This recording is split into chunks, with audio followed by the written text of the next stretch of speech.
Quando a gente pensa em como entender o passado, o que vem à mente? Geralmente são coisas escritas, né? Cartas, diários, registros oficiais. Mas a historiadora Laurel Ulrich nos faz pensar. E se a história mais rica não estiver nas palavras, mas nos objetos? Nesta nossa análise, vamos mergulhar em como obras de arte, ferramentas e até itens do dia a dia podem revelar segredos que os documentos nunca contaram. E essa é a grande pergunta, não é? Se a história é contada só pelo que foi escrito, o que acontece com as experiências, as vidas e as contribuições da maioria das pessoas que simplesmente nunca deixaram registro em papel? Como é que a gente resgata essas vozes do silêncio? Pois é, a história oficial, aquela que a gente costuma aprender, é construída com base nesses documentos. Só que tem um problema.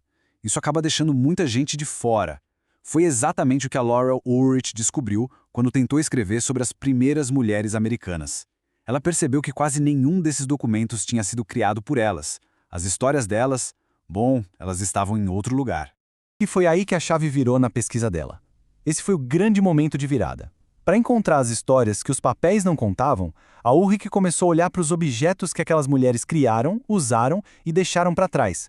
A história delas estava ali, tecida nos tecidos, gravada nas ferramentas, moldada nos utensílios de casa. E essa abordagem, sabe, ela tem um nome: cultura material. É exatamente isso, usar coisas que a gente pode tocar como uma porta de entrada para entender o passado. É um jeito diferente e, olha, incrivelmente poderoso de fazer história, que permite que a gente veja o mundo através dos olhos de quem viveu muito antes de nós. O que começou como uma busca pessoal para contar a história de mulheres esquecidas acabou virando algo muito, mas muito maior. A ideia da Ulrich cresceu e se transformou num curso e numa exposição super inovadora em Harvard, lá em 2011, que juntou gente de várias áreas diferentes para olhar para os objetos de um jeito totalmente novo. E claro, ela não estava sozinha.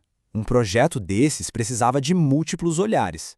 A equipe tinha a Sarah Scheichner, uma historiadora da ciência, o Ivan Gaskell, que é curador de museu, e a Sarah Carter, pesquisadora de estudos americanos. Cada um trouxe uma peça do quebra-cabeça, uma perspectiva única para decifrar as histórias que os objetos guardavam. Ok, a ideia é ótima. Mas, se o plano é estudar a história através de objetos, onde é que se encontram esses objetos? A resposta, nesse caso, estava espalhada por um lugar que é um verdadeiro baú de tesouros escondidos. Muita gente acha que Harvard é só uma biblioteca, gigante, né? Mas vai muito além. A universidade tem uma variedade incrível de museus e coleções, de arte à antropologia, de história natural a instrumentos científicos, e tem até um museu de anatomia. E sim, até as bibliotecas têm suas próprias coleções de coisas tangíveis. Agora, aqui está o pulo do gato. Esses materiais incríveis, espalhados por todos esses lugares, raramente são vistos juntos. Cada coleção vive no seu próprio mundo, na sua própria caixinha. O grande objetivo do projeto era justamente quebrar essas barreiras. A equipe queria mostrar que um único objeto não pertence a um campo de estudo só. Ele pode, e na verdade ele deve, cruzar as fronteiras entre as disciplinas. E é quando isso acontece que as conexões mais fascinantes começam a aparecer. Pensa só nisso. Um instrumento científico antigo pode ser uma verdadeira obra de arte. Um artefato indígena pode revelar um conhecimento botânico super profundo. As coisas que parecem não ter nada a ver uma com a outra podem, na verdade, nos mostrar as pontes entre arte e ciência, entre economia e cultura e até entre povos de diferentes partes do mundo.